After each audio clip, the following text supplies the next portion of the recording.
The Japanese Operation Battle of Midway, like the earlier attack on Pearl Harbor, sought to eliminate the United States as a strategic power in the Pacific, thereby giving Japan a free hand in establishing its Greater East Asia co-prosperity sphere.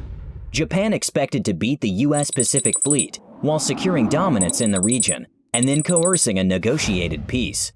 But that was not what happened. The Battle of Midway was a decisive naval battle in the Pacific theater of World War II that took place between the 4th and 7th of June 1942, only 6 months after Japan's attack on Pearl Harbor, and 1 month after the Battle of the Coral Sea. The United States Navy under Admirals Chester Nimitz, Frank Jack Fletcher, and Raymond A. Spruance defeated an attacking fleet of the Imperial Japanese Navy under Admirals Isoroku Yamamoto, Shuichi Nagumo, and Nobutake Kondo near Midway Atoll, inflicting devastating damage on the Japanese fleet that proved irreparable. Yamamoto's primary strategic goal was the elimination of America's carrier forces, which he regarded as the principal threat to the overall Pacific campaign. Yamamoto judged that it was now too risky to attack Pearl Harbor directly, considering the increased strength of American land-based air power on the Hawaiian Islands since the 7th of December attack in the previous year. He selected Midway, a tiny atoll at the extreme northwest end of the Hawaiian island chain, approximately 1,300 miles from Oahu. Midway was not especially important in the larger scheme of Japan's intentions, but the Japanese felt the Americans would consider Midway a vital outpost of Pearl Harbor and would therefore be compelled to defend it vigorously. Yamamoto's battle plan for taking Midway, named Operation MI, was exceedingly complex. His design was predicated on optimistic intelligence suggesting that USS Enterprise and USS Hornet, forming Task Force 16, were the only carriers available to the U.S. Pacific Fleet. Yamamoto's supporting battleships and cruisers trailed Vice Admiral Shuichi Nagumo's carrier force by several hundred miles. They were intended to come up and destroy whatever elements of the U.S. fleet might come to Midway's defense, once Nagumo's carriers had weakened them sufficiently for a daylight gun battle. What Yamamoto did not know was that the U.S. had broken the main Japanese naval code, dubbed JN-25 by the Americans, divulging many details of his plan to the enemy. Since early 1942, the U.S. had been decoding messages stating that there would soon be an operation at Objective AF. It was initially not known where AF was, but Commander Joseph Rochefort and his team at Station Hypo were able to confirm that it was Midway. Hypo was also able to determine the date of the attack as either able to confirm that it was Midway and to provide Nimitz with a complete IJN order of battle.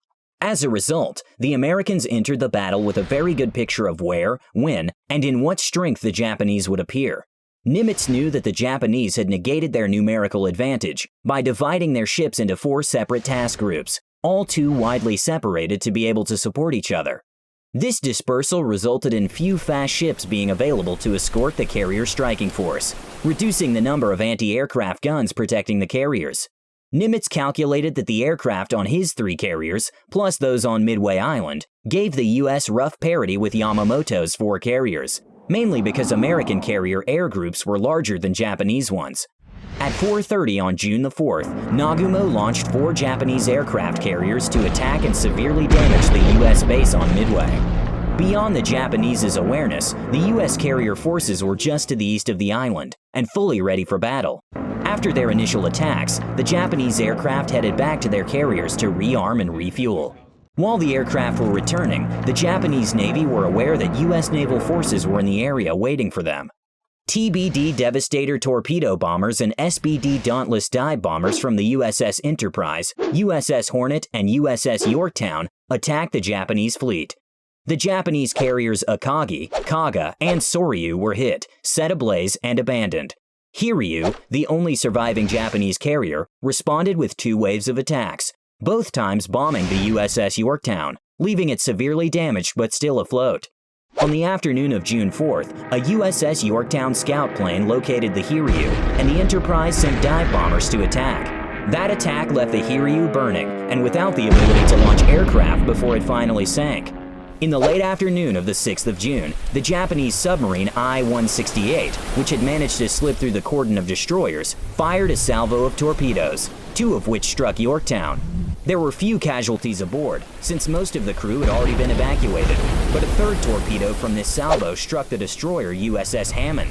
With further salvage efforts deemed hopeless, the remaining repair crews were evacuated from Yorktown, which sank just after 5 o'clock on June the 7th. The Japanese lost approximately 3,057 men, 4 carriers, 1 cruiser, and hundreds of aircraft, while the United States lost approximately 307 men, 1 carrier, 1 destroyer, and 144 aircraft.